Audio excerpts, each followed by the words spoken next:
What's up, everybody? Fusion64 here, and let's talk about this Xbox 2024 Developer Direct. Um, First off, I'd say it was a pretty solid show. I came into the show really excited. I think Xbox is going to have a pretty great 2024, and I got to say, I left it a little underwhelmed. There was a lot of good, and I thought there was a little bit of negative in the show that kind of would lower my score. But let's start off with Avowed. I thought Avowed looked really good. I think visually it looked better than the last time we seen it. Last time we seen it, it looked a little cartoony. This looked a little bit more realistic. The visuals, the facial animations don't look all that great compared to like something like Hellblade or Indiana Jones. But I think actually Avowed, out of all these games shown today, Avowed's the game that I'm probably gonna like the most. I think the combat looks pretty neat. I like that you can have all of these like different settings to switch to on the fly, from like a bow to like a melee setting to like dual wielding guns. That looks really neat. I'm hoping this game is like a really well paced 15 to 20 hour adventure, and yes, there's no date on it. It's coming out fall 2024, and that's going to be a theme of this show, is really not a lot of dates. So I was hoping we'd get a date on it. Unfortunately, not.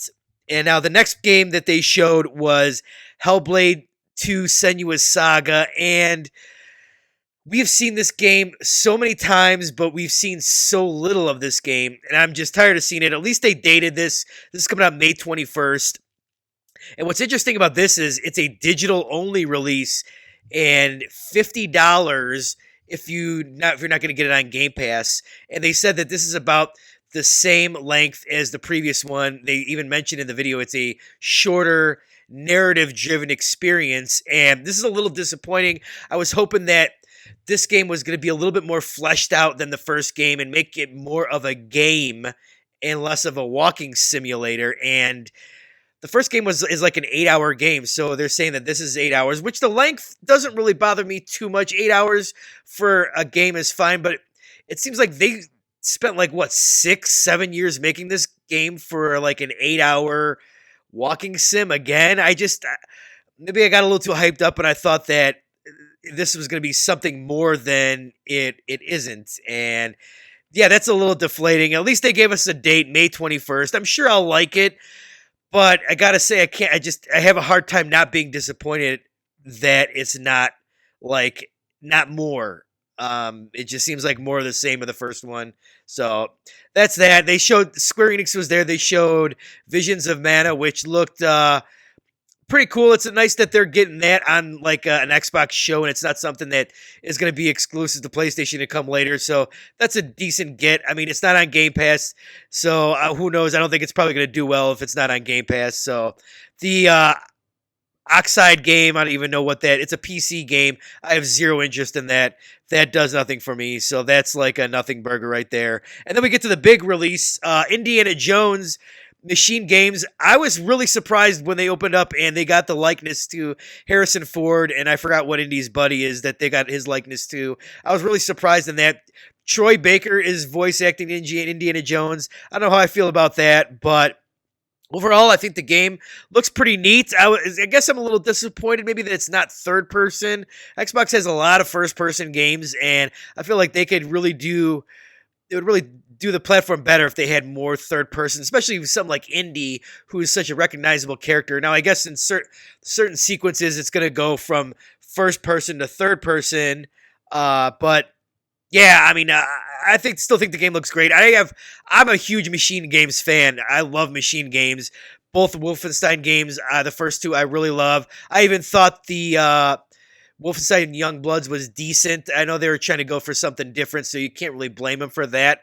But I love Machine Games. I have total faith that they're going to be. This game is going to be at least very good.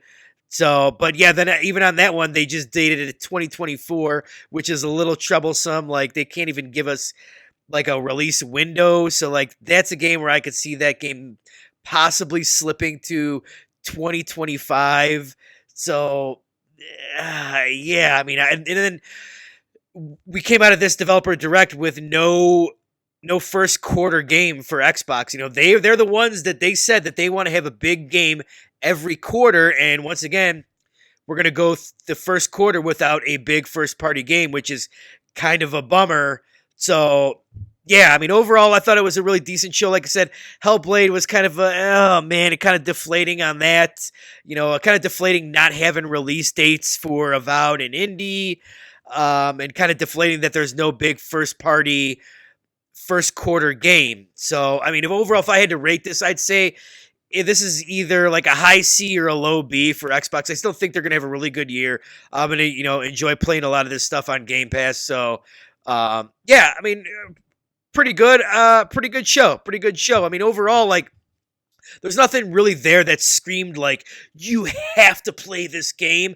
But I think it's, a whole bunch of, really good games for the platform. So, yeah, overall, yeah, I really liked it. But I think that and the format's really good. I think there's stuff that they can improve on, like try and give us more release dates. But yeah, pretty solid show. So yeah, that's my thoughts on the show. Once again, do me a favor if you're new here, like this video, hit that like button, consider subscribing, and I will see you guys later. Fusion 64 out.